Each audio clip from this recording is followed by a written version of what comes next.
Bienvenidos a una hora de creepypastas sobre el océano. El viaje en submarino.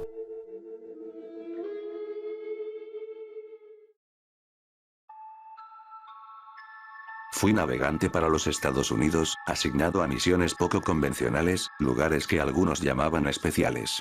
Aunque la mayoría de mis viajes no fueron más que ejercicios sin sentido, hubo uno que aún me atormenta: el viaje en submarino. La misión era simple en apariencia: navegar 10 días por las profundidades del océano hasta alcanzar una isla remota y sin nombre. Éramos solo 3 a bordo: el capitán Johnson, mi amigo Mike y yo. Los primeros 3 días fueron tranquilos. Aunque los suministros eran abundantes, sabíamos que no serían suficientes para una estancia prolongada.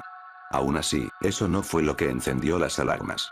El capitán estaba extraño, perturbado.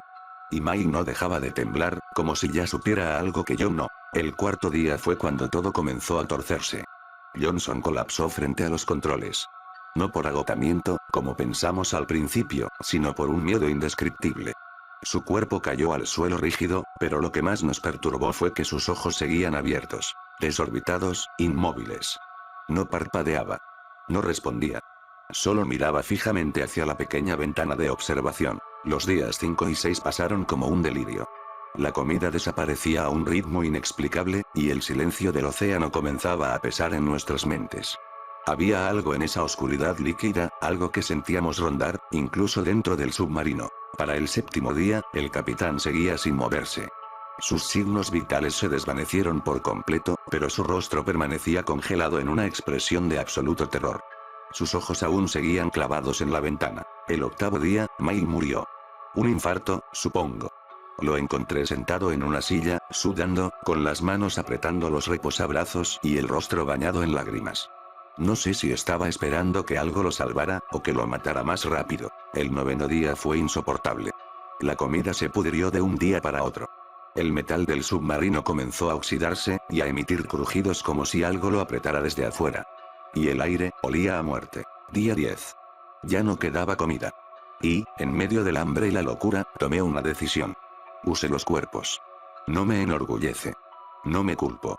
No me disculpo. Cuando el radar marcó la cercanía de la isla, me acerqué a la ventana.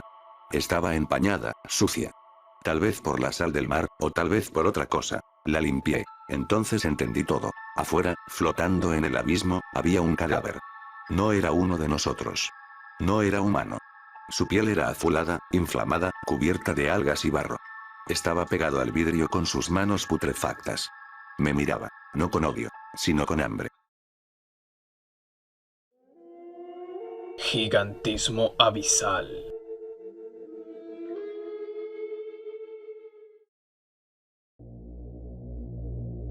Toda mi vida me han fascinado las profundidades marinas. A 200 metros de profundidad, me da igual. A 1000 metros de profundidad, ¡qué asco! No, en las profundidades marinas, a unos 2000 metros bajo el nivel del mar, comienza la zona abisal. Las criaturas que viven allí nunca verán la luz del sol. La única luz que ven es la que ellos mismos crean. Ahí abajo, en la oscuridad, ahí es donde están los monstruos. Siempre tuve afinidad por las criaturas lovecraftianas, Cthulhu y Azathoth. Pero en el fondo, sabía que eran ficción. No, los verdaderos monstruos del mundo son calamares más grandes que un edificio con un pico capaz de destrozar un jumbi. Legiones de camarones del tamaño de coches pequeños. Incluso en cautiverio, un pez dorado inevitablemente crecerá hasta donde su pequeña pecera pueda soportar. Lo mismo ocurre con todos los demás peces del mar. Nunca podemos saber con certeza su tamaño. Sabemos más sobre la luna que sobre el fondo del océano y las criaturas que lo habitan. Ese misterio fue lo que me impulsó durante mis estudios de grado, mi programa de posgrado y, finalmente, mi trabajo de posgrado en algunos de los departamentos de biología marina más importantes del Pacífico, antes de terminar trabajando en un reconocido instituto de investigación con sede en Guam. Todo esto me llevó a la expedición de hoy. Hoy, por fin vería mi Xanadu, la fosa de las Marianas. Se extiende casi 11 kilómetros bajo el agua, a más de 11.000 metros de profundidad. En algún lugar del fondo de esa fosa, se encuentran bestias increíbles de tamaño, proporciones y belleza incalculables. A lo largo de mi carrera, me consolidé como un académico firme y confiable. No había otra vida más allá de mi trabajo, pero eso me permitió concentrarme en mi objetivo.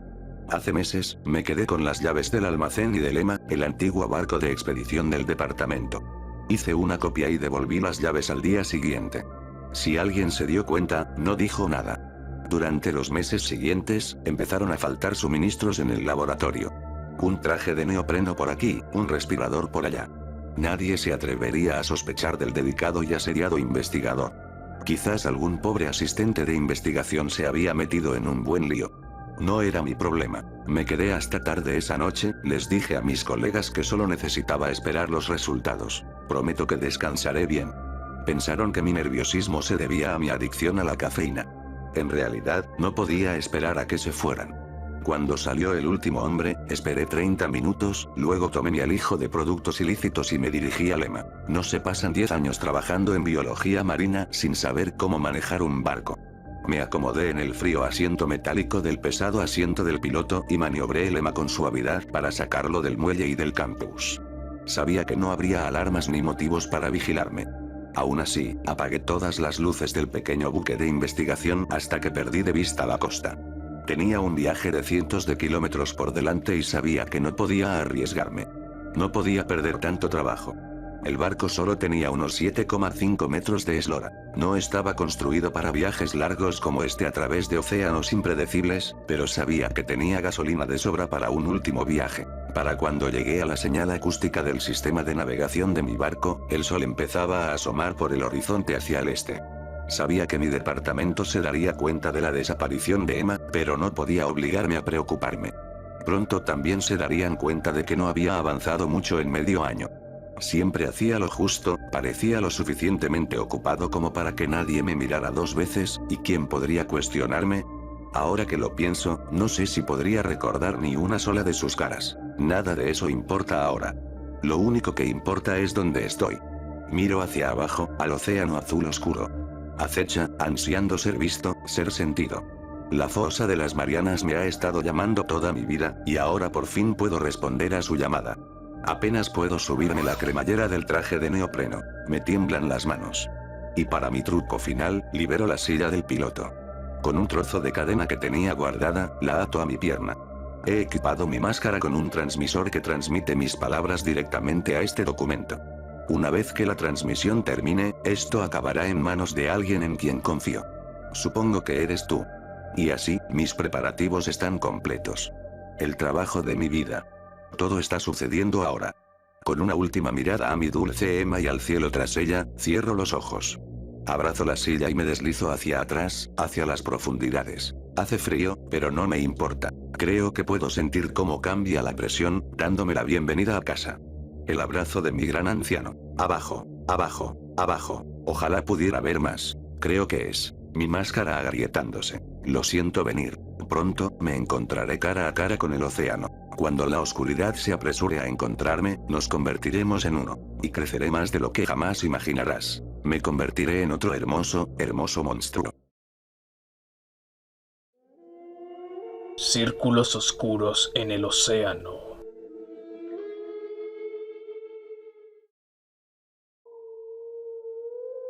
Empezó hace 3 meses. Las manchas oscuras en el agua. Vivo en mi cabaña junto al mar, mi refugio personal que compré hace 3 años. La terraza trasera da al estrecho, a lo largo de la costa de los Outer Banks en Carolina del Norte. Siempre ha sido uno de mis lugares favoritos para vacacionar y, cuando publiqué mi tercer libro el año pasado, las regalías me permitieron comprarla. No tengo vecinos. Lo quería así específicamente. Planeaba escribir mi cuarto libro aquí y quería asegurarme de tener paz y tranquilidad mientras trabajaba en él. Hay un pequeño muelle que se extiende hacia el estrecho desde debajo de mi terraza. El sonido del agua golpeando suavemente la madera estimula mi mente creativa como ninguna otra cosa. Estaba sentado en el muelle hace un par de días cuando lo noté por primera vez. Las manchas oscuras en el agua. Eran circulares y de 1,5 metros de circunferencia. Conté 4, a unos 6 metros de donde me encontraba al final del muelle. El sol se ponía, franjas de nubes vacías teñidas por cicatrices de un naranja suave y brillante. El agua captaba la luz y la hacía centellear, un centelleo de estrellas en la suave superficie, excepto por los círculos negros. Esas manchas parecían atraer la luz, absorbiéndola. Era curioso y especulé que tal vez el agua era simplemente más profunda en esos puntos. Bebí un sorbo de mi vaso de agua al final del muelle. El hielo tintineaba contra el borde como campanas apagadas. No sabía qué pensar de mi descubrimiento. En lugar de darle más vueltas, entré, decidido a terminar otra página de mi libro antes de acostarme. Afuera, el agua se llenó de 2 manchas oscuras más. Al día siguiente, el cielo se llenó de furiosas nubes de tormenta y me senté junto al gran ventanal, tecleando mientras la lluvia caía con fuerza en el océano ante mí. A la mayoría de la gente no le gustan los días lluviosos, pero como escritor siento que son los más productivos. El ambiente acogedor, el repiqueteo constante de la lluvia, el trueno resonante, todo esto despertaba mi creatividad y las palabras brotaban a borbotones como el agua de las nubes. Observaba las olas, dando vueltas a la siguiente escena de mi libro y pensando, cuando volví a ver las ojeras. Una estaba justo al final del muelle, otras 5 se extendían a su alrededor. Golpeé el escritorio con el dedo distraídamente, observándolas. Se habían movido desde el día anterior. Descarté mi teoría del cambio de profundidad y, en cambio, me pregunté si sería un banco de peces. No explicaba cómo absorbían la luz, pero no era un experto en el océano y sus múltiples funciones. Me levanté, permitiéndome un breve descanso del trabajo, y fui a la puerta. La abrí, con el alero protegiéndome de la lluvia, y respiré el aire húmedo. El aire era fresco, olía a lluvia fresca y a sal marina. Lo inhalé y luego hice una mueca. El viento traía de repente un nuevo olor. Algo asqueroso y penetrante me quemaba la nariz con su aroma repulsivo. Me cubrí la cara con una mano, intentando no sentir náuseas. Era penetrante, casi como vinagre, y sentí que se me llenaban los ojos de lágrimas. Cerré la puerta de golpe y volví a entrar. Fui a mi escritorio y me senté, limpiándome el olor de la nariz. Miré el agua. Las manchas oscuras de agua se habían acercado a la casa. Esa noche no pude dormir. Me había despertado solo 1 hora después de acostarme y no lograba que mi mente volviera a un dulce sueño. Fui a la terraza trasera y me quedé de pie en la oscuridad, observando el agua, dejando que el constante chapoteo de las olas calmara mi mente. Era algo que ya había hecho antes cuando no podía dormir, con la mente aún llena de ideas y preocupaciones. El viento me azotaba el pelo en la cara, una brisa cálida llena de aromas marinos. La luna derramaba su luz blanca sobre el agua e iluminaba los pequeños picos de las olas. Los escuché chocar contra el muelle frente a mí y respiré la atmósfera. Y fue entonces cuando oí un zumbido. Al principio pensé que era solo el viento, pero al entrenar el oído, me di cuenta de que provenía del agua. Era suave, pero había una melodía definida en el suave ascenso de las voces profundas. Casi sonaba como un cántico. Mis ojos se posaron en las oscuras manchas de agua. Ni siquiera las había visto allí en la noche, pero cuando miré, pude ver la luz de la luna alrededor de su perímetro turbio. Pero ninguna luz llenaba el centro. En cambio, permanecía tan negro como los rincones más profundos del espacio. Y el zumbido provenía definitivamente de las manchas de ébano del agua quieta. Algo en ese sonido ominoso me heló hasta los huesos, una melodía lenta y triste que el viento transportaba con una determinación inquietante. Se me erizó el vello de la nuca y me incliné sobre la barandilla para ver mejor. Los círculos estaban cerca del borde de madera de mi casa, donde el agua se encontraba con un muro justo debajo de mi terraza. El muelle se extendía desde aquella pared, apoyado en la superficie del sonido como una alfombra roja. Bajé los escalones del porche y caminé bajo la terraza hasta el muelle. Mis pies descalzos resonaban sobre la madera y el zumbido se hizo más intenso. Miré a mi derecha y vi algunos círculos moviéndose lentamente de un lado a otro como si los llevara la marea. ¿Qué demonios?, pensé, mirando fijamente. Y fue entonces cuando algo agitó la superficie del agua. Llegó con un chapoteo repentino y una lámina de espuma blanca. En el centro de cada uno de los círculos, algo emergió por una fracción de segundo. Fue tan repentino y la oscuridad tan profunda que no pude ver qué era, pero me dio un susto de muerte. Todo había sucedido a la perfección y en sincronía. En el mismo instante, todos habían reflejado la misma acción. No sabía qué significaba, no sabía si estaba tratando con animales o con la naturaleza, pero sabía que de repente me sentía muy incómodo. Corrí de vuelta a la cubierta, con los oídos llenos de un extraño y triste zumbido. Justo cuando estaba a punto de volver adentro, me golpeó de nuevo el horrible hedor. Tuve arcadas cuando el viento me lo llevó por la garganta y sentí que se me llenaban los ojos de lágrimas. Agarré la puerta y la abrí, desesperado por escapar del horrible olor. Entré a trompicones y cerré la puerta de golpe. Me apoyé en ella, respirando con dificultad. Y entonces oí algo pesado. En el muelle. Llegó en una ráfaga de agua y peso, una fuerte exclamación en la noche. Con los ojos muy abiertos, me giré para mirar por la puerta corrediza de cristal. A la luz de la luna, vi el origen de las ojeras. Provenía de una enorme caracola, cuyas paredes en espiral eran tan oscuras que hacían brillar la noche a su alrededor. De la abertura salía un largo rollo de carne rosada, que brillaba con el agua que goteaba. Era grueso y supurante, como una lengua infectada, y al final de sus 60 centímetros de extensión se alzaba el torso de una persona. Crecía del músculo palpitante y vibrante, y su rostro estaba hinchado y empapado de agua. Sus ojos eran negros y una sonrisa le desgarraba el rostro como un profundo corte en su cara sin nariz. Y tarareaba. Las notas se extendían en el aire nocturno y me llenaron de un terror paralizante. Era una canción de muerte, el preludio de una carnicería. Se arrastró por el muelle hacia mi casa sobre largos trozos de carne sin dedos que se retorcían. Golpeaban húmedamente contra la madera mientras arrastraba su enorme caparazón, con el chirrido chirriando en mis oídos. Incluso desde detrás de la puerta, podía oler a la criatura. Era la misma plaga horrible y pestilente que había olido antes. Mientras observaba horrorizado, otro emergió del agua, zumbando y sonriendo, alzando su gigantesco caparazón como el casco de un barco. El agua se derramó sobre el muelle en grandes olas siguiendo al primero. El zumbido continuó, ganando volumen, y de repente me invadió la necesidad de quedarme de pie y escuchar. Las notas me revolvieron el estómago, pero sentí una inexplicable necesidad de esperar a que las criaturas me alcanzaran. De repente, el horror de la situación me azotó como una ola en la marea alta. Salí de mi trance y me tapé los oídos con fuerza. No podía dejar que me alcanzaran. Tenía que escapar. Si me alcanzaban, sabía que no estaría vivo a la mañana siguiente. No sabía qué eran esas cosas, qué querían, pero el terror me subía como bilis a la garganta. Agarré las llaves del coche mientras otro subía por la barrera debajo de mi casa. Podía oírlo caer sobre la franja de arena bajo mi terraza y supe que no me quedaba mucho tiempo. Prácticamente abrí la puerta de una patada y corrí al coche. Metí la llave en la cerradura y la giré, abriendo la puerta de golpe. Oí un golpe desde dentro y me di cuenta de que el primero acababa de entrar. La idea de que el monstruo entrara a toda velocidad por mi casa me infló la adrenalina. Me subí al coche y lo arranqué, metiendo la reversa de golpe. Encendí las luces y el corazón me latía con fuerza. Uno de ellos estaba en la puerta abierta, con sus brazos como gusanos deslizándose por el marco.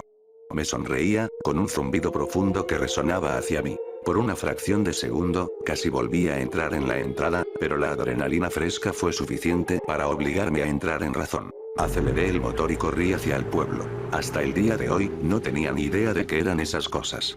Les conté a la policía y a los guardabosques locales sobre mi experiencia, pero no me creyeron. Para ellos, solo soy un nuevo residente, sin estar acostumbrado a las costumbres del océano. Puse la casa en venta y no he vuelto desde entonces.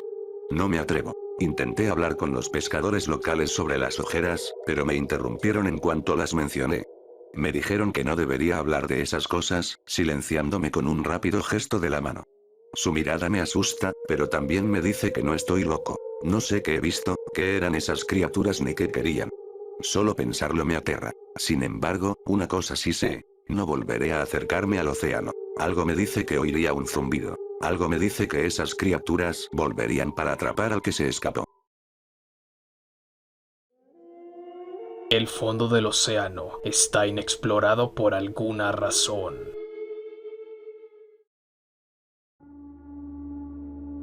Llevo casi una década buceando técnicamente. Algo en el océano y todas sus maravillas inexploradas siempre me ha atraído a las profundidades. Un mundo alienígena e inexplorado acecha justo debajo de nosotros, esperando revelar sus misterios a quienes se atrevan a lanzarse. Supongo que podría decirse que el buceo es mi pasión. Lo ha sido toda mi vida adulta. Ahora ni siquiera me animo a acercarme a la parte más profunda de la piscina sin que me dé un ataque de pánico. Todo empezó cuando uno de mis mejores amigos me propuso hacer una pequeña excursión. Todd tenía un barco formidable con el que se ganaba la vida participando en actividades, digamos, poco legales.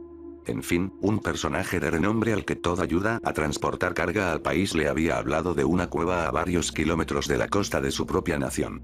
A decir verdad, por mucho tiempo que dediqué a analizar cómo nos encontramos a 30 metros bajo el nivel del mar, nunca entenderé por qué ni cómo acepté una idea tan desacertada. Ya casi no importa. A 30 metros bajo el nivel del mar, la presión que normalmente siente la atmósfera sobre el cuerpo se cuadruplica. La luz del sol intenta débilmente, en vano, penetrar la negrura. Allí reina la oscuridad, y solo la habitan criaturas de la oscuridad. Revisé mis medidores de profundidad y presión de aire y, al levantar la vista, vi la mano de Todd indicándome que lo siguiera hasta la entrada de la cueva. Aleteé silenciosamente hacia adelante, flotando justo por encima del fondo marino cubierto de algas y limo, contemplando todo lo que mi máscara de perfil bajo y lente estrecha me permitía. Al llegar a la entrada de la cueva, Todd se arrojó al suelo y sujetó su línea a una formación cerca de la entrada. Este es un paso muy importante en el buceo en cuevas. Esa línea era nuestra única salida del sistema. Sostuve mi linterna sobre sus manos mientras trabajaba, pero mi mirada volvió a la boca de la cueva. La oscuridad era tan opresiva como siempre, pero había algo extraño. No podía identificarlo en ese momento. Las ominosas fauces negras eran, de alguna manera, más intensas de lo que deberían ser. Entonces lo oí. Un rugido grave proveniente de las profundidades. Un eco atronador resonó desde tan abajo que era un susurro cuando nos alcanzó. Eso es lo extraño de la audición cuando te sumerges tan abajo. No solo oyes, sientes. Lo sientes en el pecho, en los huesos.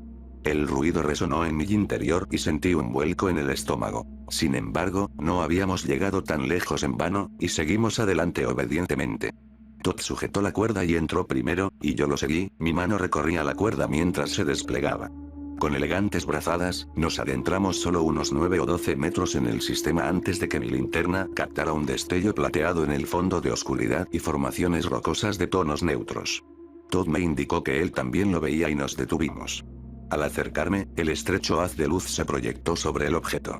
El inquietante silencio solo se rompió con el suave ritmo de nuestras exhalaciones al subir burbujeando hacia el techo del túnel. El destello reveló ser un tanque de buceo medio enterrado en el limo. Muchos buceadores de cuevas llevan equipos de seguridad de repuesto.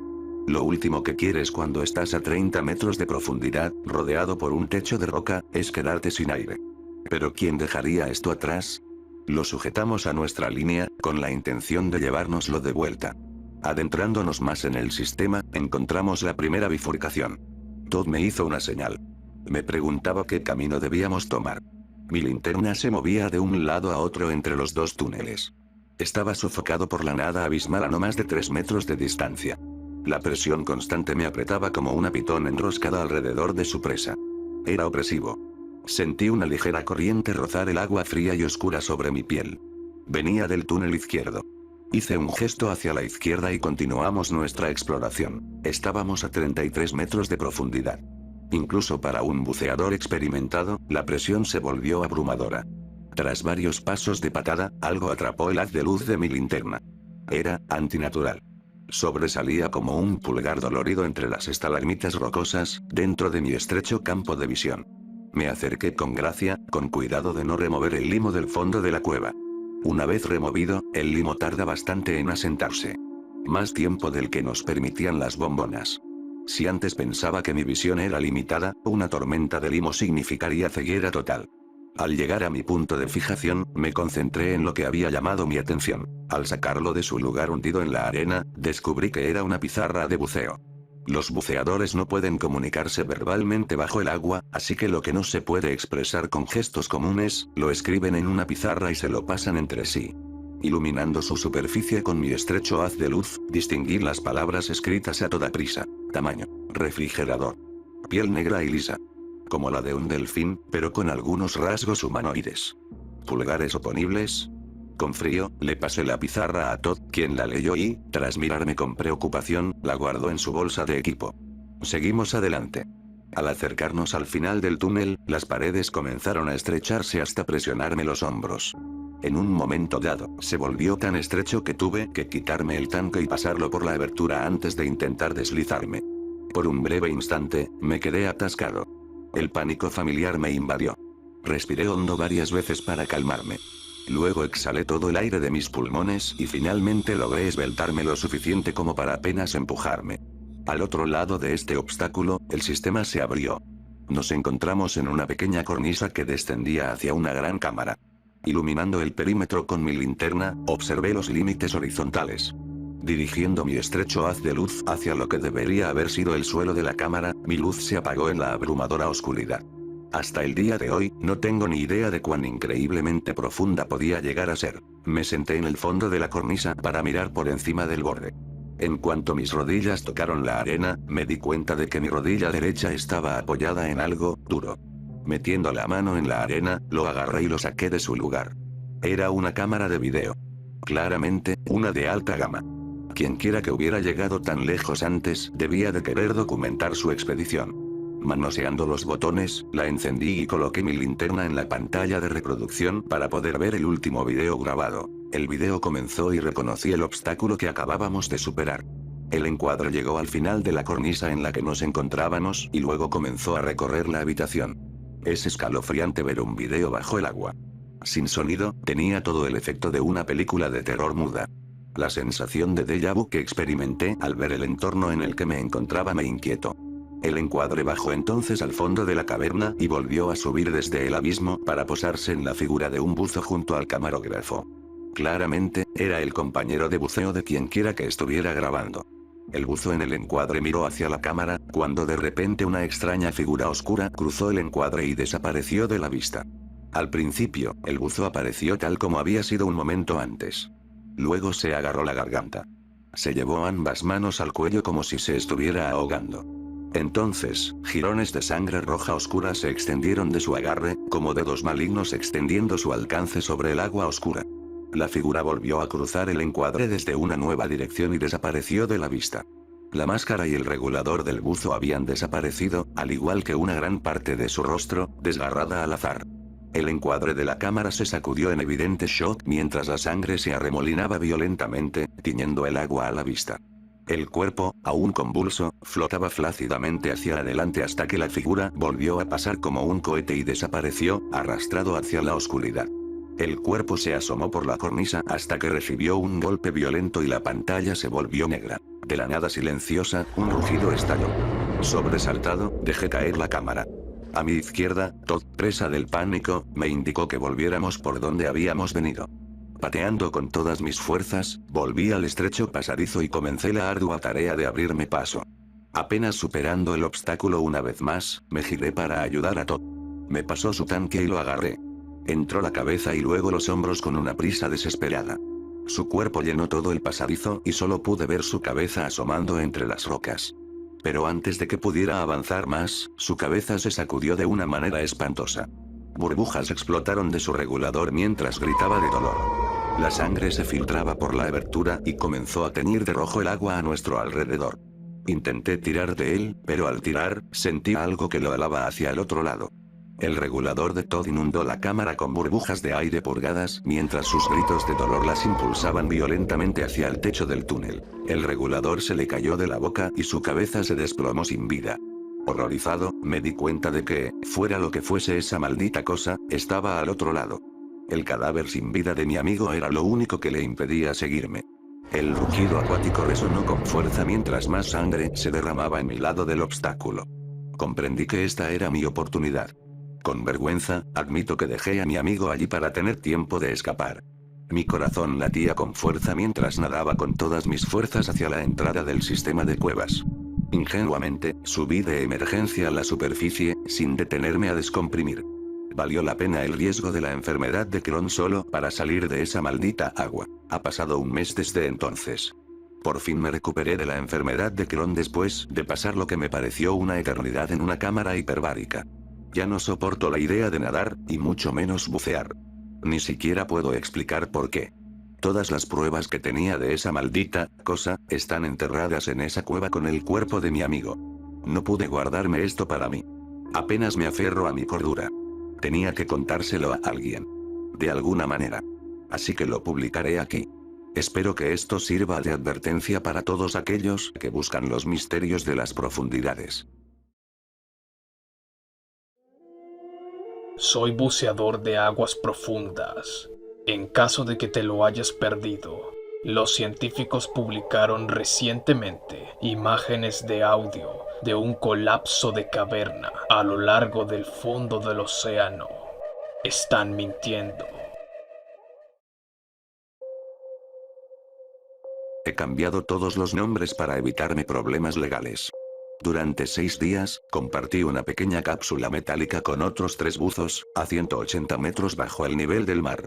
A esa profundidad, existía un riesgo constante de descompresión explosiva, lo que habría provocado que el colesterol de nuestras venas fuera prácticamente lo único que quedara por enterrar. Al sexto día, una voz áspera nos habló por el comunicador y nos dio luz verde. Entonces, el jefe nos dijo que nos pusiéramos los trajes.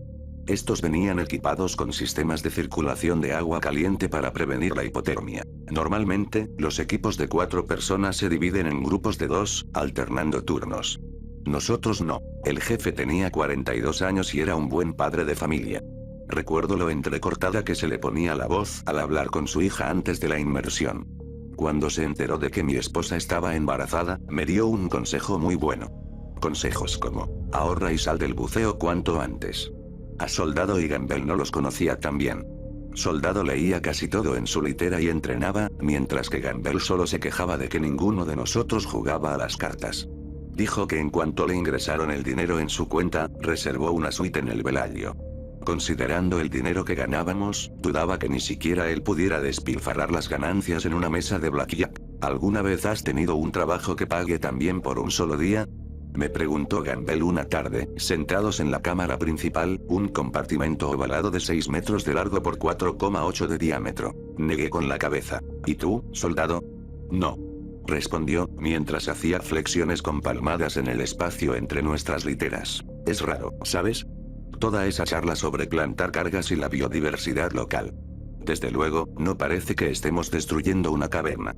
El jefe se incorporó en la cama e hizo un gesto de basta ya, con la mirada fija en un pequeño cubo negro en el techo. Una cámara. Se me acalambró la mano por la montaña de acuerdos de confidencialidad que nos obligaron a firmar nuestros jefes, lo que significa que los trajes se tomaban la discreción muy en serio. Una vez que llegó la orden, cada uno fue al baño. Consejo. Si quieres trabajar en esta industria, aprende a cagar cuando te lo ordenen, y luego nos metimos en la campana de buceo por una trampilla en el techo. Como siempre, me concentré en mis ejercicios mentales. Inhalar, exhalar. Eran prácticamente lo único que me impedía obsesionarme con que, si algo salía mal con los desprendimientos, la cámara se desmoronaría como una lata. Medidores, interruptores y monitores se alineaban en las paredes curvas de la campana. Se iluminaban mientras girábamos lentamente hasta la posición y salíamos al agua fría. La voz del jefe se oía por la radio en mi máscara. Tómatelo con calma. Sé que todos estamos deseando volver a casa, pero no te confíes. Hagámoslo una vez y hagámoslo bien. Distribuye las cargas, comprueba que todo esté armado. Si algo sale mal, escucha mis instrucciones. No te imaginas cómo es ahí abajo, en las entrañas del planeta. Estás en caída libre en un vacío abierto mientras quién sabe qué nada a tu alrededor. De vez en cuando sientes una onda y sabes que alguna extraña forma de vida alienígena acaba de pasar, a centímetros de tu cara. Guiados solo por nuestras linternas frontales, nos sumergimos hasta que una superficie irregular y llena de baches se elevó para tocar nuestras botas. Entonces, caminamos a saltos como astronautas. El suelo me succionaba los tobillos, una boca oculta y voraz. Era como estar de pie sobre una alfombra peluda que temblaba y se flexionaba de vez en cuando. No se parecía a ninguna caverna que hubiera visto. Por lo que pude ver, habíamos aterrizado en una especie de formación con agujeros del tamaño de un estadio. Desniveles abruptos y repentinos que mi linterna no podía tocar. Nunca había visto nada igual. ¿Por qué nos habían enviado aquí, de entre todos los lugares? Con visibilidad casi nula, los 4 nos dispersamos y colocamos nuestras cargas. A medida que la distancia entre mis compañeros y yo aumentaba, la señal de radio se interrumpió y un pánico intenso me invadió. Inhala, exhala. Mantén la calma. Habíamos entrenado para esto. Un coordinador de buceo me dijo una vez que si no puedes con los contratiempos, tienes que largarte del océano. Y tenía razón. Una vez, los umbilicales de mi traje se enredaron en el portaherramientas de un barco, y los movimientos bruscos de las olas rompiendo sobre mí casi me separaron de mi suministro de gas. Por un momento, cerré los ojos con fuerza y me preparé para encontrarme con mi creador. Pero entonces mi cerebro se puso en marcha. Inhala, exhala. Nadie más te va a salvar. Con una combinación de disciplina, entrenamiento y pura suerte, de alguna manera le gané a la muerte ese día. Después de 2 horas colocando cargas, sorteando varios abismos por el camino, me acerqué a nuestra posición inicial. La voz del jefe crujió a través de mi máscara. ¿Cómo vamos? Solo falta una. Respondí aliviado. Igualmente. Dijo Gamble. 15 minutos después, nuestras 3 linternas frontales convergieron en el punto de encuentro. Soldado, como siempre, respondió concisamente. Tiempo estimado de llegada, 10 minutos. Probablemente había aprendido ese estilo de comunicación agudo y metódico en el ejército. No mucho más. Inhala, exhala. Pronto regresaríamos a la cabaña, pasaríamos 5 días despresurizando, y luego llegaría a casa a tiempo para el nacimiento de mi hijo. De vez en cuando, el agua corría y se arremolinaba a nuestro alrededor mientras algo enorme pasaba nadando. Algo que ninguno de nosotros podía ver. Quizás se mantenía fuera de nuestras luces a propósito. Quizás quería permanecer oculto. Jefe, que podía monitorear todas nuestras constantes vitales con un pequeño monitor en su muñeca, me apuntó con su linterna y dijo, ya casi terminamos. Con calma. Inhala, exhala. Otra onda. ¿Qué criaturas vivían a más de 180 metros de profundidad? Anguilas pelícano. Peces hacha. Pulpos. Pero ninguna de ellas agitaba el agua tanto. Ya casi. Dijo jefe, tras otro vistazo rápido a mis constantes vitales. Una mancha amarilla se movía hacia nosotros mientras Soldado rodeaba un pozo, lanzando una última carga en el camino. Mientras se acercaba cada vez más, jefe realizó algunas comprobaciones de último minuto, pero antes de que pudiera dar el visto bueno, el suelo se flexionó y las partículas de agua se agitaron frente a mi casco. Una poderosa succión nos arrastró hacia abajo, como arenas movedizas hambrientas. Mientras mis pensamientos volvían a mi esposa embarazada, esperaba que recibiera una buena compensación por la muerte de su esposo. A medida que la intensidad de esas ondas aumentaba, cada uno de nosotros se fue a pique en direcciones diferentes. Alguien gritó, ¿qué demonios está pasando? Por el comunicador. Podría haber sido yo. Todos tranquilos. Dijo el jefe, con toda la calma que pudo. Inhala, exhala. Si pierdes el sentido de la orientación a esa profundidad, reorientarse es un verdadero fastidio. Sin saber qué camino tomar, y sin tener ni idea de qué nos había desviado del rumbo, di una patada en dirección a la luz más cercana. Nuestras linternas se acercaban cada vez más, aún extendidas en un área del tamaño de un campo de fútbol. Durante unos gloriosos segundos, pensé que todos saldrían con vida. Pero entonces, a medida que más ondas de choque se propagaban, tuve la sensación de un organismo gigantesco, de tamaño leviatán y de alguna manera más denso que la negrura circundante, serpenteando fuera del pozo. Una de las luces se desvaneció. En un instante, alguien desapareció. Tragado. Tomado. Mi pecho se revolvió furiosamente mientras flotaba indefenso, paralizado en el sitio, hasta que una parte de mí percibió vagamente la voz del jefe gritando. Tenemos que irnos. A través de los auriculares. Inhala, exhala. Nadé hacia la cápsula, persiguiendo a las 2 balizas restantes. Inhala, exhala. No pienses en lo que pasó. Demonios, ni siquiera viste lo que pasó. A esta profundidad, la mente te juega malas pasadas. Mi mente estaba tan nublada que no recuerdo haber vuelto a subir a la campana. Ni preocuparme por el cierre hermético del mecanismo. La escotilla se cerró con un siseo de aire, seguido de unas hendiduras metálicas que se deslizaron en su lugar. Una vez que se drenó el agua, jefe se comunicó y activó la telemetría de Soldado con la esperanza de poder salvarlo. ¿Acaso no había algún tipo de forma de vida gigante ahí fuera? ¿Acaso solo me lo había imaginado? Los datos registrados por el traje de Soldado, antes de desconectarse, indicaban que el pobre desgraciado se había hundido 365 metros en 30 segundos, con su temperatura interna subiendo 10 grados. Mis manos no dejaban de temblar. No era solo mi imaginación entonces. Inhala, exhala. No habría misión de rescate. Nadie siquiera sugirió la idea. Y por la expresión en el rostro de jefe, pensé que ninguno de nosotros diría ni una palabra sobre esto. Con razón, los trajes que dirigían la operación se tomaban la discreción tan en serio. Después de que jefe pulsara unas teclas más, comenzó una cuenta regresiva. Inhala, exhala. La fuerza conmocionante de una potente explosión nos hizo vibrar en nuestros asientos. El metal crujió a mi alrededor, y por un segundo la campana se apagó.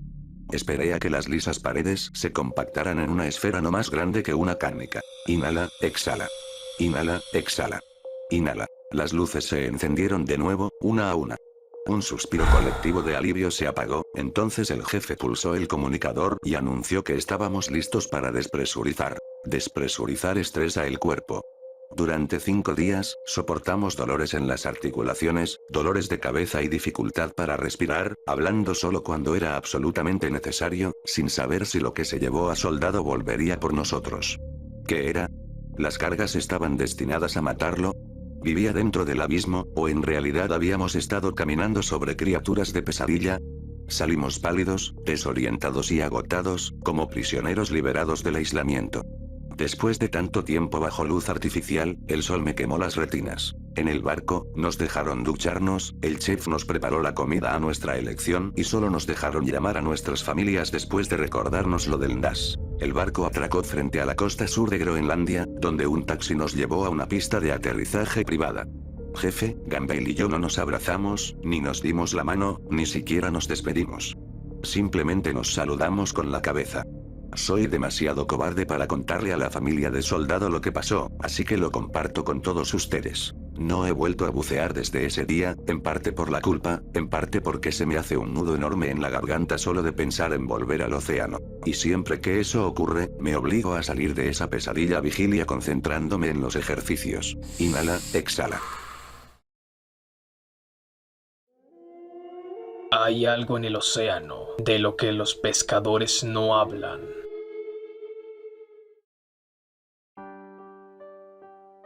Así que soy una chica. Soy una chica menuda de 1,60 de altura, con el pelo rubio de colorado. No me gusta navegar, ni acampar, ni pescar. Estar al aire libre, con la humedad, con los insectos y otras criaturas del exterior, no es para nada mi idea de diversión. En particular, odio el océano. En concreto, odio estar en un barco en el océano. Con esto en mente, mi padre, bendito sea, decidió que llevarme a pescar un día sería una excelente actividad para fortalecer el vínculo padre-hija. Algunos de ustedes se preguntarán por qué no rechacé la oferta de plano, así que lo explicaré. Cuando era pequeña, mi madre falleció, y desde entonces mi padre siempre ha hecho todo lo posible por ser ambos padres.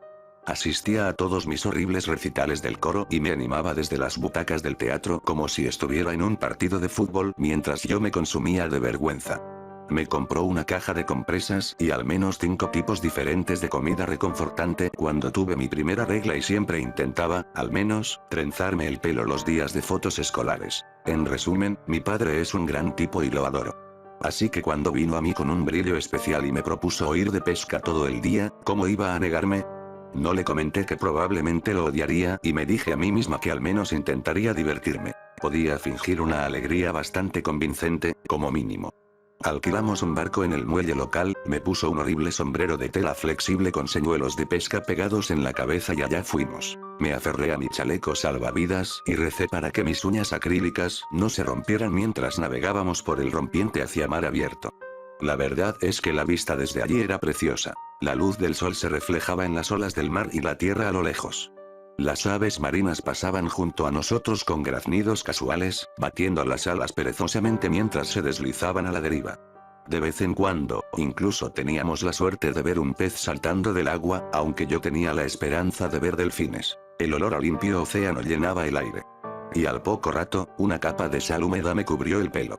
Mi padre estaba eufórico.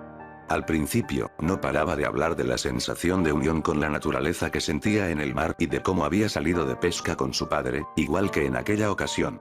Siempre tuve la sensación de que quizá hubiera querido un hijo. Finalmente, detuvo el barco y, mirando a mi alrededor, apenas distinguía tierra a lo lejos y todo parecía la inmensidad del océano abierto. Pero mi padre insistió en que, de alguna manera, aquel era un lugar estupendo para pescar. No tengo ni idea de qué le hizo pensar eso. En fin, pasó una hora enseñándome a atar el anzuelo, el señuelo y el plomo al sedal. Cebar el anzuelo fue un desastre, pero logré lanzar el sedal sin sacarle un ojo a nadie, así que fue todo un éxito. Sentí el primer mordisco en el sedal a los 10 minutos y fue muy divertido pescar mi primer pez. Era plateado y extremadamente resbaladizo. Después de sacarnos una foto, lo devolvimos al océano. Al parecer, era demasiado pequeño. Aún así, creo que fue un logro.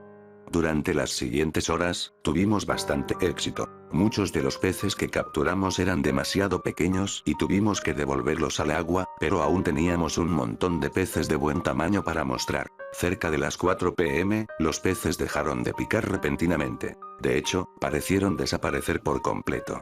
Al parecer, eso es algo que puede pasar si se acerca un depredador, como los tiburones, por ejemplo, así que decidimos dar por finalizado el día. No voy a mentir, para entonces tenía muchas ganas de irme. Por desgracia, cuando mi padre fue a encender el motor, este emitió un pequeño ruido ahogado y no arrancó. 15 minutos, numerosos intentos de ponerlo en marcha, y después nada. Mi padre intentó pedir ayuda por radio, pero tampoco parecía funcionar. Una vez que nos dimos cuenta de que la radio no funcionaba y que el motor no iba a reactivarse milagrosamente, mi padre me dijo que tendríamos que remar hasta la orilla, aunque la idea de un trabajo manual en ese momento era bastante desagradable. Cuando empezamos a remar, me di cuenta de que ya no veíamos tierra. Parecía que, incluso con el ancla, nos habíamos desviado un poco. Teníamos una brújula para guiarnos, pero, como era una emergencia, parecía haber algún tipo de interferencia magnética, así que cuando digo remar hasta la orilla, me refiero a remar en la dirección correcta que mejor suponíamos. Mi padre se mantuvo optimista todo el tiempo, diciendo que era una aventura inesperada, que tendrían que enviar a la guardia costera a buscarnos si no aparecíamos y que sería muy vergonzoso que nos encontraran a la deriva. Esto me preocupaba mucho más que cualquier otra cosa. Su desenfado ante la situación apenas disimuló el tono preocupado de su voz y la tensión de su mandíbula. Después de eso, la oscuridad se instaló sorprendentemente rápido y, con el paso de las horas, los temas de conversación se fueron agotando. Dejamos de remar cuando no pudimos ver mucho más allá de unos pocos metros y nos sumimos en un silencio incómodo mientras simplemente esperábamos. Realmente no había nada más que pudiéramos hacer. No había luna en el cielo que nos iluminara el camino, ni esperanzas de radio, brújula o recuperación del motor, y hacía un frío insoportable cuando el viento empezó a arreciar. Ninguno de los dos nos habíamos vestido para una travesía nocturna. Me sorprendió lo oscuro que se pone en medio de la nada. La única fuente de luz eran los diminutos puntos de estrellas en el cielo. Sin embargo, en cuanto mirabas a cualquier lugar que no fuera directamente hacia arriba, esa luz no servía de nada. No sé por qué esperaba que la luz de las estrellas fuera mucho más brillante de lo que realmente era. La sensación de forzar la vista, pero perder la capacidad de ver, es desconcertante. Me resultaba más fácil cerrar los ojos que mirar la oscuridad que me rodeaba. Mientras esperábamos el amanecer, me asaltó la idea de que es posible no ser encontrado. El océano es enorme. La gente sale en barco y desaparece constantemente. ¿Y si estuviéramos a punto de convertirnos en esas mismas personas? ¿Y si semanas después nuestro barco aparece en algún lugar con dos tristes esqueletos dentro? Estos eran los pensamientos que me atormentaban mientras me tumbaba en los asientos de vinilo para intentar dormir, como si mis propios temblores no fueran suficientes para mantenerme despierta. A pesar de mis esfuerzos, debí quedarme dormida en algún momento, porque me desperté con un pequeño sobresalto de pánico en la oscuridad total. Al principio no estaba segura de que me había despertado, pero poco a poco me di cuenta de un sonido de raspado y deslizamiento. Algo se movía de un lado a otro por la cubierta, pensé. Llamé a mi padre con vacilación en un susurro, sin obtener respuesta. Probablemente solo estaba dormido y no me oyó, me dije a mí misma intentando no alterarme. Pero lo que pasa con la privación antinatural de un sentido, en mi caso de la vista, es que te vuelve dolorosamente consciente de todo lo demás. Empiezas a imaginar que algo podría estar detrás de ti, o justo delante de ti. Los sentidos que te quedan intentan desesperadamente obtener más información sobre tu entorno, en vano. La oscuridad impenetrable se convierte en una fuerza opresiva y tu propia respiración suena demasiado fuerte. Me dificulta mucho mantener la calma. Esperé inmóvil durante lo que me pareció media hora. Tenía demasiado miedo de moverme y, al mismo tiempo, demasiado miedo de volver a gritar, o de alzar la voz. Para entonces, me había dado cuenta de que el chirrido no era solo el de un objeto suelto que se movía al ritmo del océano. No se movía al ritmo de las olas, ni vibraba como esperaría que lo hiciera un objeto al rozar la madera. En cambio, noté que sonaba menos seco. De hecho, era un sonido claramente húmedo. Como si alguien estuviera masticando algo duro y raspando sus dientes contra ello. Lo que fuera que producía ese sonido me parecía extraño y me concentré cada vez más en ello, intentando determinar qué era exactamente. Estaba segura de que provenía de la proa del barco. Entonces, algo tocó mi bota y me quedé paralizada, inmóvil como un tablón de madera. El miedo que me invadía la mente no podía siquiera comprender qué me estaba tocando, hasta que oí la voz de mi padre susurrándome suavemente. Me dijo que no hiciera ningún ruido, que lo acompañara. Lenta y cuidadosamente, nos movimos a tientas hasta la escalera de popa. Mi padre me puso la mano en la barandilla. Nos metemos en el agua. Murmuró tan bajo que apenas lo oí. Por cómo lo dijo, no era algo opcional. El tono tenso de su voz dejaba claro que era una instrucción vital. La necesidad de permanecer en silencio también estaba implícita. Con cuidado, me deslicé en el agua con un chapoteo silencioso. Luché por no jadear por lo fría que estaba el agua y sentí que mi chaleco salvavidas se me subía un poco hasta las orejas al llegar la manga a mi axila. Mi padre me siguió al agua. Lo sé porque lo oí entrar e instintivamente extendí la mano para agarrarle el hombro. Si nos separábamos ahora, en el agua oscura no nos volveríamos a ver. Tomándome del brazo, mi padre me indicó que fuéramos a nadar, probablemente alejándonos del bote. Nadamos en silencio hasta que empezó a salir el sol y para entonces todo mi cuerpo se sentía débil. Flotaba boca arriba y estoy segura de que apenas movía los brazos. De hecho, recuerdo vívidamente que pensé que si no hubiera tenido el chaleco salvavidas puesto, me habría ahogado. El agotamiento te hace sentir como plomo en todas las extremidades, te hace sentir el cerebro lento. Tenía muchas ganas de cerrar los ojos y dejarme llevar por la corriente, pero mi padre no me dejaba descansar.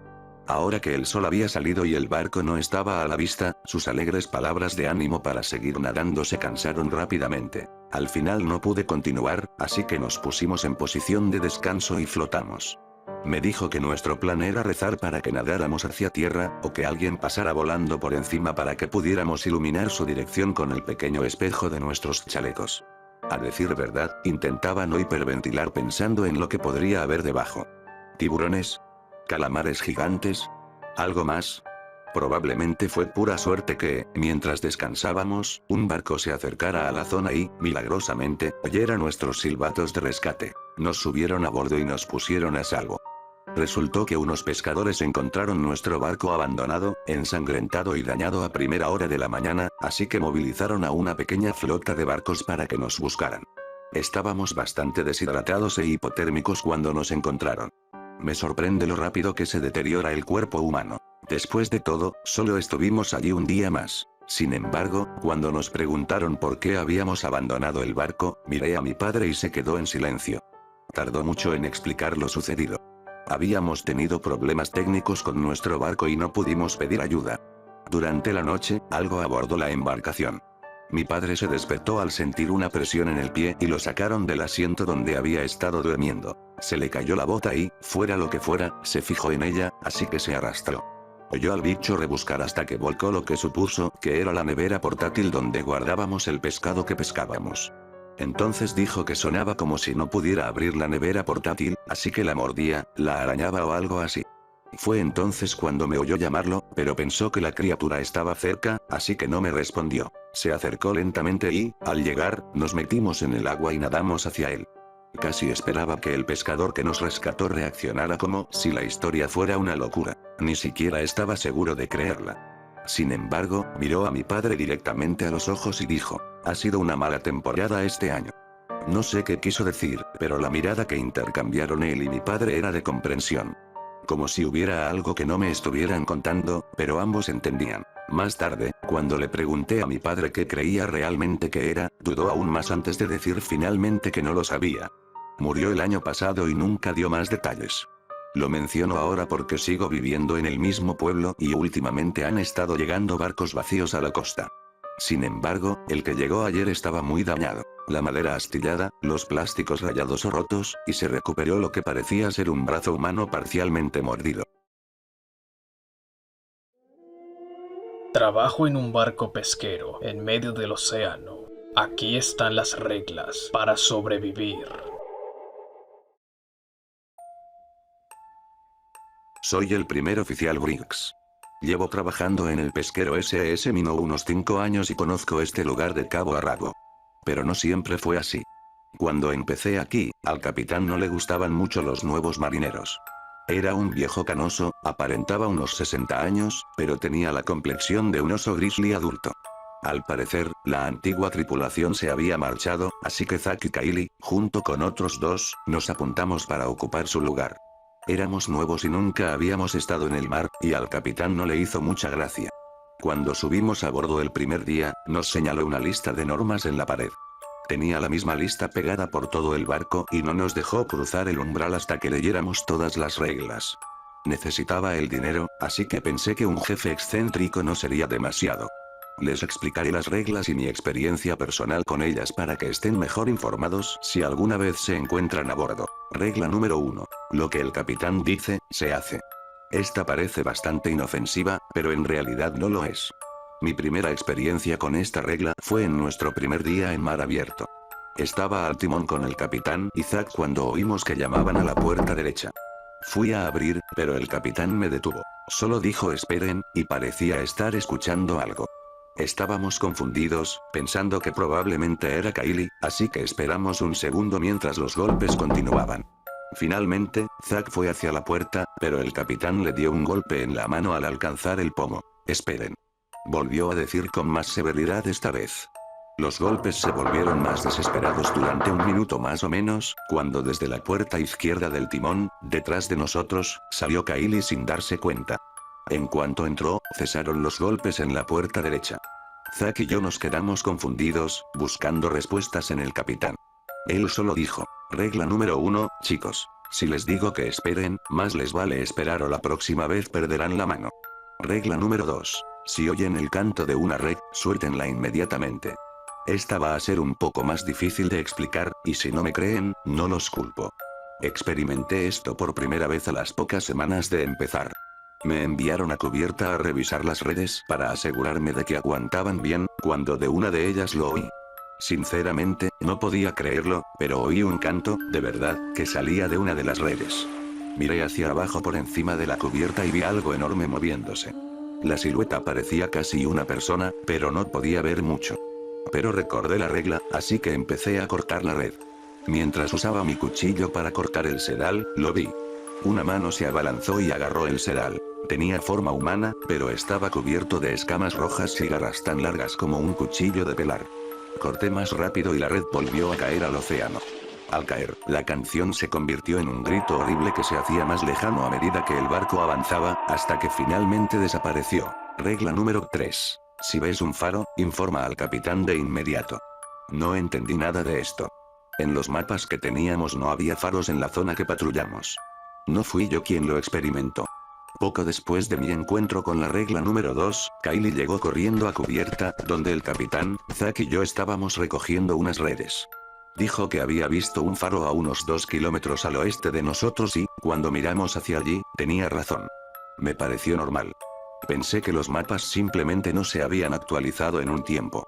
Pero el capitán corrió inmediatamente al timón y viró el barco hacia el este con una velocidad que nunca le había visto. Pero pronto todos comprendimos por qué. Al mirar hacia el oeste, hacia el faro, este empezó a cantar bajo las olas hasta que la luz quedó completamente sumergida. Continuó moviéndose hasta perderse de vista, pero pude sudar un instante. La luz parecía estar unida a algo enorme. Preferiría no pensar en lo que habría pasado si nos hubiéramos acercado. Regla número 4. Si la niebla cubre el barco, quédense dentro hasta que pase. Esta no entró en vigor hasta el final de mi primer mes. Habíamos entrado en una zona bastante tranquila y estaba preparando las redes con Zack cuando vimos la niebla acercándose a lo lejos. Entramos en el último minuto y llamamos por radio al capitán para avisarle de que estábamos bien. Al parecer, él y Kylie estaban atrapados al timón.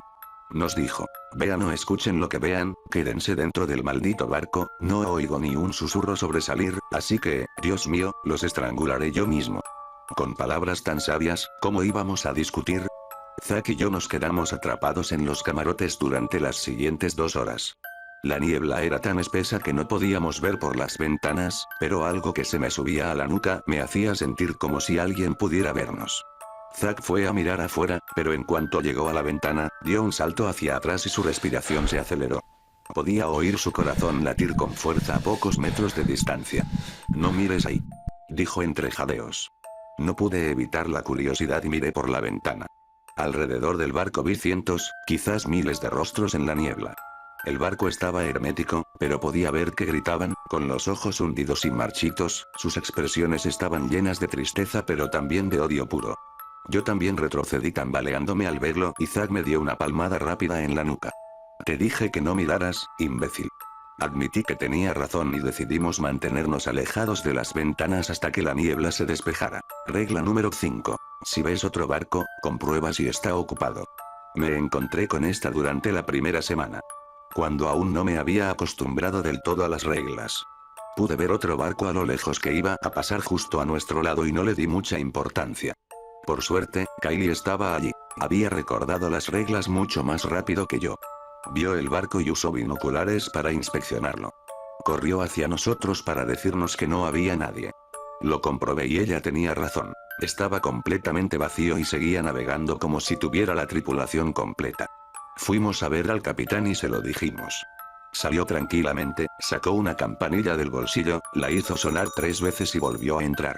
Estábamos todos bastante confundidos, pero en cuestión de segundos el otro barco cambió de rumbo y se alejó de nosotros. Y pronto desapareció de nuestra vista. Regla número 6. Si entras en una habitación y las luces se apagan, no te muevas. Esta la experimenté poco después de la regla número 5 y fue lo que me hizo tomar las reglas más en serio que antes. Había entrado en la sala de calderas para hacer un mantenimiento rutinario cuando las luces se apagaron al instante. En cuanto se apagaron, fue como si el aire de la habitación se hubiera ido con ellas. Recordé al menos esta regla, ya que me desconcertó cuando la vi en la lista. Así que me quedé completamente quieto, pero eso no me impidió oírlo. Algo enorme se deslizaba en la oscuridad total. De vez en cuando emitía un sonido como el rugido de un oso mezclado con un grito humano. Sentí que me tocaba la cara. Tenía manos humanas, pero eran finísimas, como si me estuvieran observando, o intentando engañarme para que me moviera. Aguanté 2 horas antes de que volvieran las luces y solo quedara una especie de rastro de baba en el suelo y unas cuantas escamas rotas que probablemente se desprendieron del maldito bicho. Esa noche pasé horas memorizando las reglas. No iba a arriesgarme a no saber qué hacer en una situación así. Más vale prevenir que curar. Regla número 7. Si una mujer con vestido blanco aparece encubierta, no la veas. No voy a mentir, esta regla me daba mucho miedo. Pero durante los 2 primeros años trabajando en el barco, nunca me la encontré. Ninguno de nosotros lo hizo. Aún así, nos quedábamos de guardia por si acaso. Un día, sin embargo, por fin sucedió. Estaba trabajando con Zack en cubierta, recogiendo las redes, cuando de repente oímos pasos detrás de nosotros. Me giré y la vi. Era enorme y delgadísima, con un vestido blanco sucio. Un sombrero de ala ancha le cubría la cara, pero lo que pude ver fueron sus brazos colgando, casi tocando el suelo, con largas garras como machetes arañando la cubierta.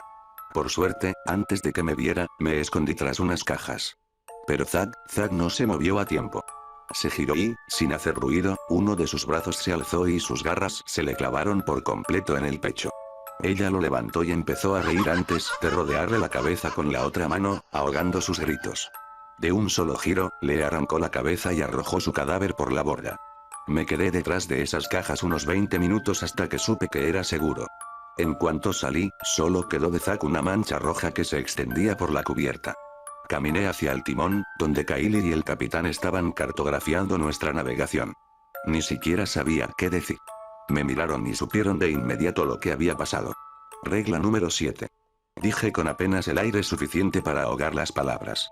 Celebramos un homenaje en su memoria y el capitán puso su foto en la pared de su camarote. No nos habían dejado entrar antes, pero quería enseñárnoslo. Señaló la pared, llena de fotos de otras personas. Valientes marineros, todos. Lo comprendimos. No solo estábamos pescando allí, el minó era lo único que mantenía a raya a estas cosas. Regla número 8. Dejar 1 kilo de pescado en el almacén cada día. Normalmente, esta tarea recaía en Zack, pero cuando se fue, me ofrecía encargarme. El capitán me explicó que debía sacar 1 kilo de lo que sacaran las redes y llevarlo al almacén. Luego, lo dejara en el suelo, en medio de la habitación, y salir corriendo lo más rápido posible, cerrando la puerta con llave. Estaba un poco nervioso, pero si Zack podía, yo también. Tomé los peces, los metí en una bolsa y me preparé en la puerta del almacén. Abrí la puerta de golpe y coloqué la bolsa como me habían indicado antes de darme la vuelta y correr más rápido que nunca. Lo que fuera que estuviera ahí dentro estaba justo detrás de mí. Oí el sonido de zarcillos y una respiración pesada y dificultosa a pocos centímetros de mi espalda. Llegué a la puerta, pero antes de que pudiera abrirla, me agarraron. Sus apéndices carnosos me rodearon el cuello. Me jalaron hacia atrás y caí al suelo, y la presa se apretó con más fuerza. Con cada tentáculo que me invadía el cuello, sentía como me arañaba la nuca como si intentara excavar. Me arrastré desesperadamente hasta la puerta mientras me ahogaba. No iba a salir así. Agarré un tubo de la pared y lo arranqué. Lo blandí como un garrote y lo estrellé contra la criatura que se había adherido firmemente a la nuca. Y con un último golpe, se soltó y retrocedió arrastrando los pies.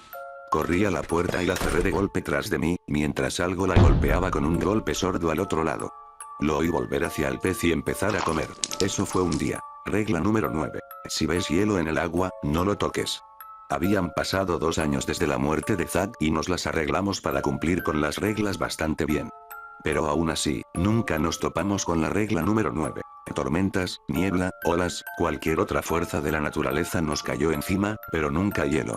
Hasta que un día, cuando Kylie vio algo al costado de la cubierta, ese pequeño detalle fue un anticipo de lo que vendría, porque pronto entramos en un enorme campo de hielo.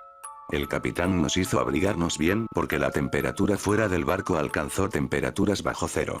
Tuvimos que estar constantemente vigilando las máquinas para que no se congelaran. Kylie nos mantuvo en marcha más que el capitán. Conocía el barco y esas máquinas como la palma de su mano. Finalmente, logramos controlarlo todo y el campo de hielo pareció ceder. Todos tardamos unos instantes en recomponernos. Pero en ese preciso instante, cuando bajamos la guardia, el barco se estrelló contra una masa de hielo, esparciendo astillas por toda la cubierta. El capitán y yo habríamos sido alcanzados, pero Kylie nos apartó. Para cuando nos dimos la vuelta y comprendimos lo que había pasado, ya era demasiado tarde. Cuando el hielo la tocó, se extendió en segundos, convirtiendo a Kylie en una estatua de hielo antes de que pudiéramos decirle una palabra. El aire quedó en silencio hasta que oímos el crujido del hielo. Pronto, la estatua que una vez fue nuestra amiga se hizo añicos y se derritió, cayendo por la borda de la cubierta. Ella nos salvó, pero nosotros no pudimos salvarla. Y su foto se unió a la de Zack en la pared. Después de 5 años en el barco, he aprendido a lidiar con cada criatura y anomalía que se nos cruzó por el camino.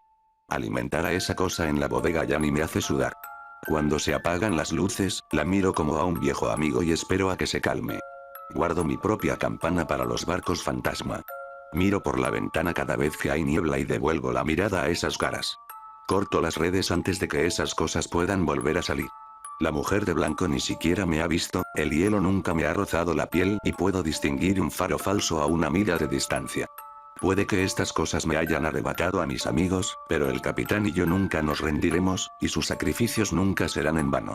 Lo que me recuerda la regla final. Regla número 10. El Minnow siempre debe tener tripulación, y hoy paramos en el puerto para recoger nuevos reclutas. Sé que algún día la foto del capitán y la mía estarán en esa pared.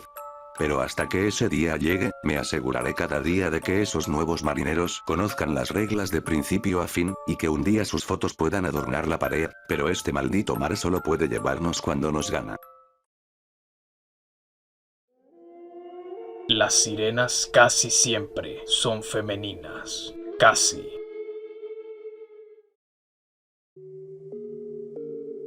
Permítanme comenzar diciendo que la única razón por la que sigo vivo es pura suerte. Después de los eventos de hace varias semanas, para ser honesto, debería estar muerto. Todos los que experimentaron lo que yo pasé están muertos, pero yo tuve la suerte de sobrevivir. Así que, por favor, presten mucha atención, porque esto podría pasarles a ustedes, y si saben qué esperar, tendrán muchas más posibilidades de sobrevivir. Era un señor en la Marina de los Estados Unidos. Había terminado el campamento de entrenamiento y me asignaron a Luz Victoria. Me dijeron que viajaría mucho, pero no mucho en combate. El Victoria era pequeño y se usaba principalmente para tareas sencillas, como patrullar las costas de Sudamérica. Aburrido, lo sé, pero no podía quejarme. Trabajé duro para llegar aquí y aceptaba cualquier trabajo que me dieran con una sonrisa. Durante los primeros meses de despliegue, no ocurrió nada importante. Navegamos principalmente por la ruta preestablecida, comprobando que nada representara una amenaza para los estados, a la vez que nos asegurábamos de que los habitantes de las islas cercanas no se metieran en problemas. Tuvimos un encontronazo con una pequeña embarcación pirata, pero tras un breve tiroteo, volvimos a nuestra rutina como si nada hubiera pasado. Así es la vida de un marinero, supongo. Pero a finales de agosto, ocurrió algo que me atormentará el resto de mi vida. Durante un barrido rutinario de la costa sudamericana que normalmente nos dirigiría hacia los estados, una tormenta tropical surgió de la nada y nos golpeó con fuerza. Las tormentas tropicales no eran raras en esta época del año, pero aún así teníamos que actuar rápido. Enormes olas golpeaban nuestro barco, y trabajamos frenéticamente para asegurarnos de no volcar ni perder a nadie por la borda. Después de lo que parecieron horas, la tormenta finalmente pasó, y tras la revisión, todos los tripulantes estaban contabilizados. Aún no estábamos fuera de peligro. La tormenta nos había desviado mucho de nuestro rumbo. Además de eso, el barco sufrió algunos daños en los motores. Nos vimos obligados a atracar en una ciudad portuaria de Barbuda para comprender mejor la situación. No me quejaba. Me alegraba estar vivo, y el hecho de estar en una hermosa ciudad tropical tampoco me perjudicaba. Simplemente lo consideraba mis vacaciones militares oficiales. Una vez atracados, nuestros ingenieros revisaron a fondo los motores y la tripulación se reunió en cubierta para el informe. La buena noticia era que no estábamos varados. Los daños de la tormenta no eran graves y, con un poco de trabajo duro, el Victoria estaría listo para operar enseguida.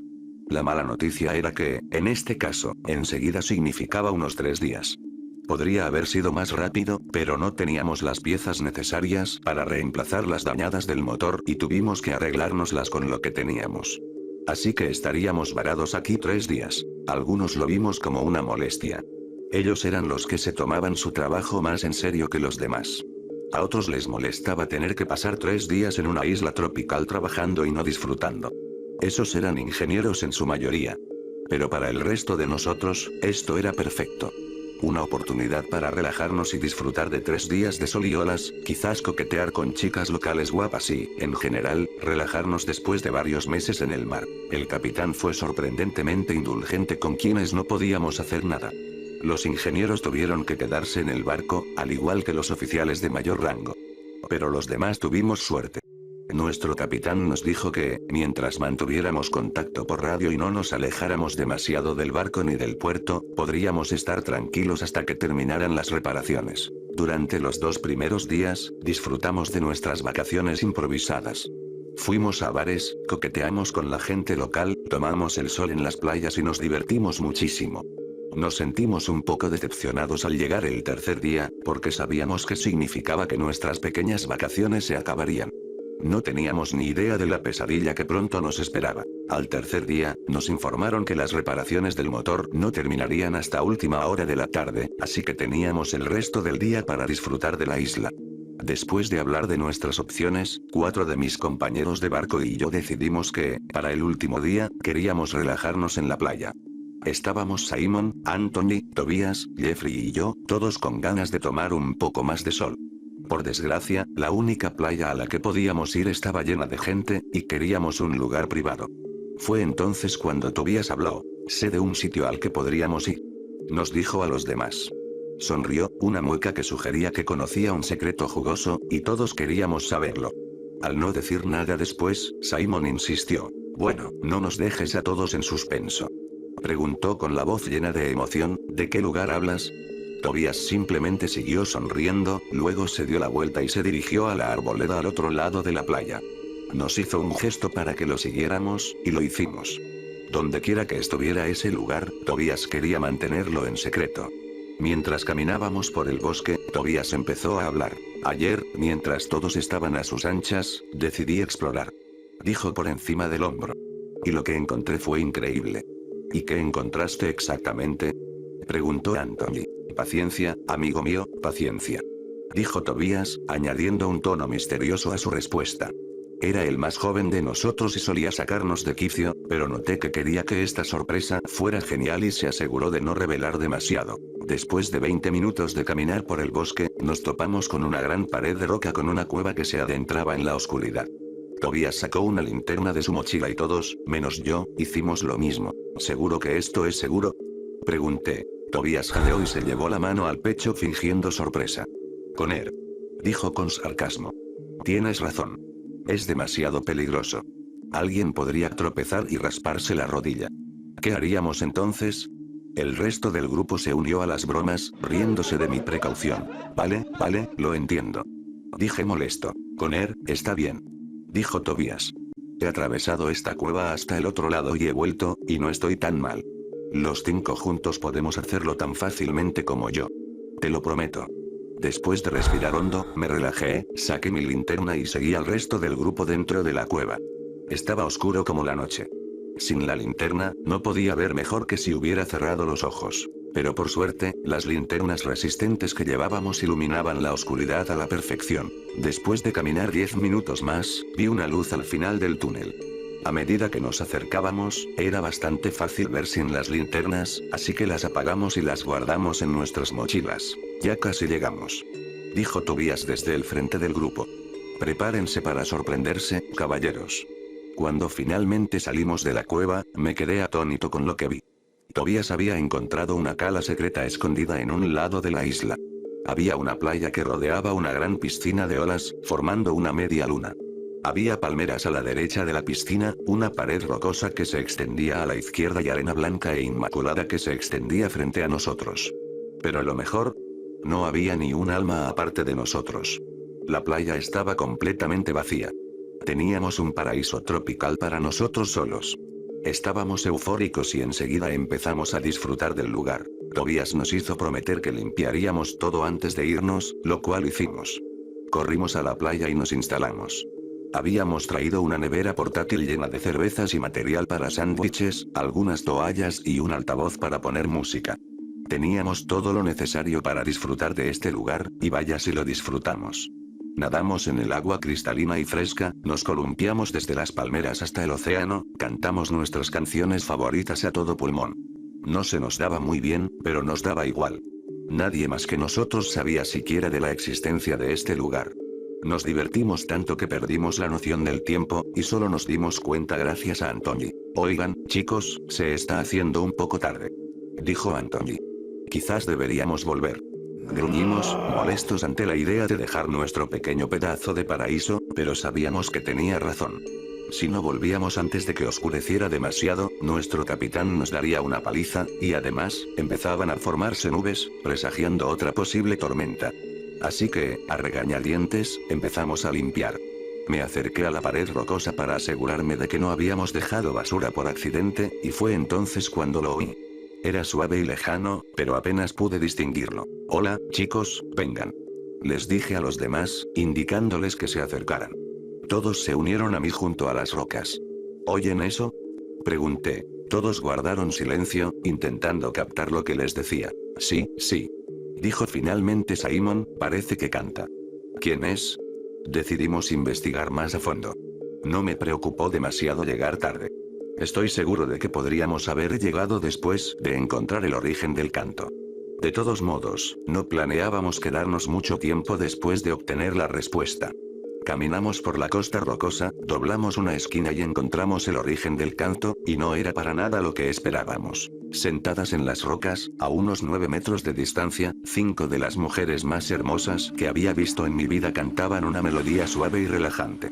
Estaban completamente desnudas, pero parecían indiferentes a las rocas sobre las que estaban sentadas. Cuando nos vieron, no intentaron cubrirse ni esconderse. Seguían cantando su canción. Miré a una de ellas, una hermosa pelirroja. Sonrió con picardía, levantó la mano y me hizo señas para que me acercara, dejándome claro lo que quería. La mayoría de los hombres aprovecharían una oportunidad como esta. Si la mayoría de los hombres vieran a una mujer desnuda y deslumbrante mostrarles interés en tener sexo, tendrían que ser estúpidos, gays o tener una relación para rechazarla. Yo no era como la mayoría de los hombres. Era marinero, miembro del ejército. Me entrenaron para estar alerta, cauteloso ante personas y situaciones potencialmente peligrosas. Pero algo me daba vueltas en la cabeza en ese momento. No podía pensar con claridad, no podía usar la lógica ni intentar encontrar una estrategia razonable. Solo podía pensar en llegar a esa pelirroja y darle lo que ambos queríamos. Comencé a caminar hacia ella, vagamente consciente de que mis compañeros marineros hacían lo mismo, pero no me importaba. Solo me importaba la hermosa pelirroja y su encantador e ilustre canto. Seguí caminando, con el corazón latiéndome con fuerza de anticipación y emoción, y cualquier otro pensamiento se alejaba de mi mente a medida que me acercaba a ella. Pero entonces, justo antes de que pudiera alcanzarla, dejó de cantar. Todas lo hicieron. Mi realidad me destrozó como un maremoto, y recuperé la compostura. Bajé la vista y vi que inconscientemente había empezado a quitarme la ropa. Miré a mi alrededor y vi a mis amigos en el mismo estupor, todos en un estado de desnudez similar.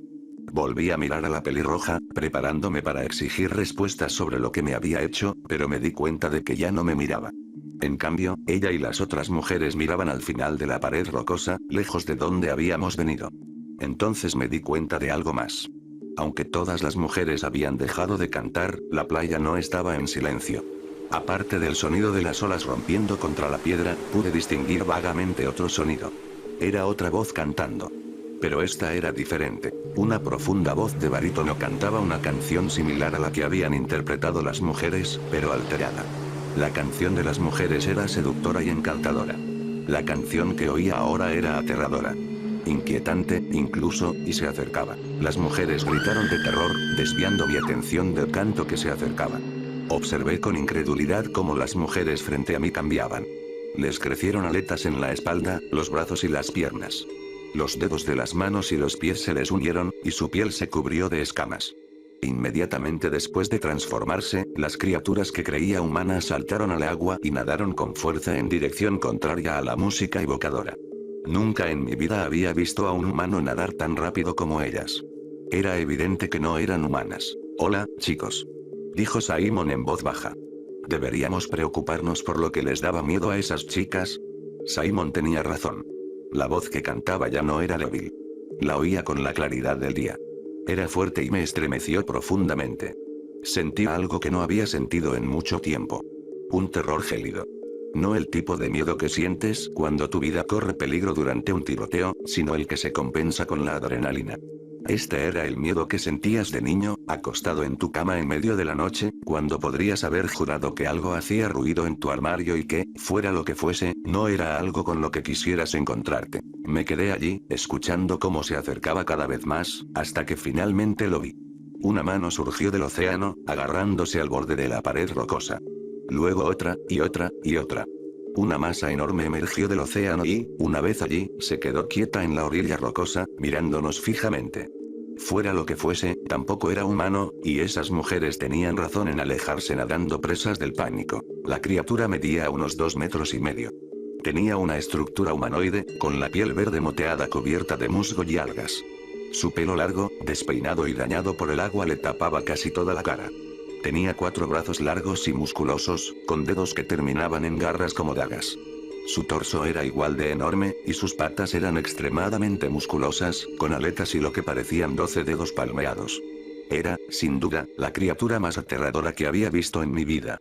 Pero justo cuando pensaba que no podía empeorar, el viento de la tormenta que se avecinaba arreció, apartándole el pelo de la cara. Si no me hubiera quedado paralizado por el miedo, habría gritado. La criatura no tenía rostro, o al menos, no en el sentido tradicional. Carecía de ojos y nariz. En cambio, 2 bocas cubrían la mayor parte de su rostro, una sobre la otra. La boca superior tenía hileras de dientes afilados como cuchillas, que parecían extenderse hasta la garganta. En contraste, la boca inferior no tenía dientes y colgaba abierta de par en par, más de lo que creía posible. Era como si su mandíbula inferior no estuviera conectada a su cráneo, y de esas fauces abiertas emanaba su inquietante y aterradora melodía. Cada fibra de mi ser me gritaba que me diera la vuelta y corriera, y no había nada más que quisiera hacer. Pero por alguna razón, no podía. Estaba paralizado, completamente aterrorizado, pero completamente incapaz de moverme. Solo podía observar con impotencia cómo la criatura avanzaba lentamente hacia nosotros. Continuó avanzando hasta pararse justo frente a Tobias. Entonces, con sus 4 poderosos brazos, lo levantó y le arrancó la cabeza de un mordisco con un movimiento rápido. La sangre brotó a borbotones del muñón irregular donde una vez estuvo la cabeza de Tobias. El monstruo mordió la cabeza de Tobias con varios crujidos repugnantes, luego se la tragó entera de un solo golpe. Pero en todo momento, su canto no cesó. Soltó el cuerpo inerte de Tobias, girando y avanzando hacia Simon, luego hacia Anthony, luego hacia Jeffrey. Cada vez, la criatura les arrancaba la cabeza, tragándoselos enteros, y cada vez, su canto no cesó. Entonces, se giró hacia mí. Las lágrimas corrían por mi rostro mientras rezaba para que alguien me salvara, para tener la oportunidad de vivir. Entonces, ya fuera por intervención divina o por un golpe de suerte, se me concedió esa oportunidad. La lluvia de la tormenta que se avecinaba había empezado a caer a cántaros a nuestro alrededor, y eso, combinado con el viento, provocó que una piedra del tamaño de un balón de fútbol se desprendiera de una de las rocas más grandes junto a las que estábamos la criatura y yo. Cayó, rebotando una vez contra la roca, y luego golpeó a la criatura de lleno en la nuca. No fue lo suficientemente grande como para matarla o incluso dejarla inconsciente, pero sí hizo que la criatura perdiera la concentración y dejara de cantar. De repente, recuperé el control de mis extremidades y no perdí tiempo. Corrí por donde había venido tan rápido como pude, aterrorizado por la posibilidad de que la criatura me siguiera, pero sin atreverme a mirar atrás para confirmarlo. Rodeé la pared rocosa, corriendo playa arriba hacia la cueva. Rápidamente recogí mi mochila de la pila de equipo y saqué mi linterna, la encendí y me adentré en la cueva a trompicones. No paré de correr hasta que llegué al Victoria. Mis compañeros me acosaban a preguntas, preguntándose qué demonios estaba pasando.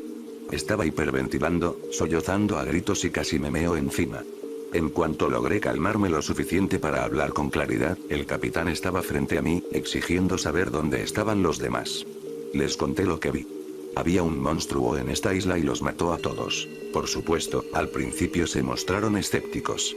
Pero tras insistir en que lo que decía era verdad, el capitán decidió seguirme la corriente. Reunió a otros 15 marineros y me dijo que lo guiara hasta donde estaba ese monstruo. Dije que no volvería a acercarme a ese lugar hasta que todos tuviéramos auriculares con cancelación de ruido y estuviéramos armados hasta los dientes. A regañadientes, obedeció, y una vez que todos tuvimos rifles, los llevé de vuelta a la cueva, luego a la playa y, finalmente, a la pared rocosa. Me aterraba la idea de que la criatura siguiera allí. ¿Y si volvía a cantar? ¿Y si los auriculares no funcionaban y nos mataba a todos? Todos estos pensamientos me rondaban la cabeza mientras doblábamos la esquina y encontrábamos nada. La pared rocosa estaba completamente desolada. La criatura y mis amigos habían desaparecido. Ni siquiera había sangre en la piedra. Debió de haberla arrastrado la lluvia. Mi capitán estaba furioso, pensando que lo había traído allí solo para una broma elaborada, y me exigió que le dijera dónde estaban los otros 4. A pesar de mi insistencia en que la criatura los había matado, me tomó por delirante. Ordenó a 2 de sus hombres que me llevaran de vuelta al barco, mientras el resto empezaba a buscar a los marineros desaparecidos. Pasaron las horas, y el grupo de búsqueda no encontró a los marineros. Lo que sí encontraron fueron varias latas de cerveza vacías en nuestro lugar de picnic. El capitán dio por sentado que todos nos habíamos emborrachado y que los demás habían caído al mar. Me di cuenta de que algunos tripulantes no se creyeron la historia. ¿Cómo podían 4 hombres caerse por una pared de roca al mismo tiempo? Pero nadie discutió. Al fin y al cabo, tenía mucho más sentido que lo que yo decía que había sucedido. Tras buscar por toda la isla alguna pista de los marineros desaparecidos, finalmente nos aferramos a la versión del capitán, y los declararon muertos. Estuve confinado en mi camarote el resto del viaje, y al llegar a Estados Unidos, me dieron de baja por demencia. Tras mi liberación, me alejé lo más posible de la costa. Desde entonces, no he vuelto a la playa. Todos creen que solo tuve una alucinación por el estrés de la tormenta. ¿Qué demonios? Incluso mi madre pensó que me había afectado algún recuerdo traumático relacionado con el océano de mi infancia. Pero sé lo que vi, y sé que sigue ahí. Porque cuando salíamos de Barbuda, estaba sentado en mi camarote, mirando por una portilla. El Victoria pasó por casualidad junto a la playa secreta que habíamos encontrado, y habría jurado que oí un leve sonido de la profunda y evocadora melodía de aquel monstruo.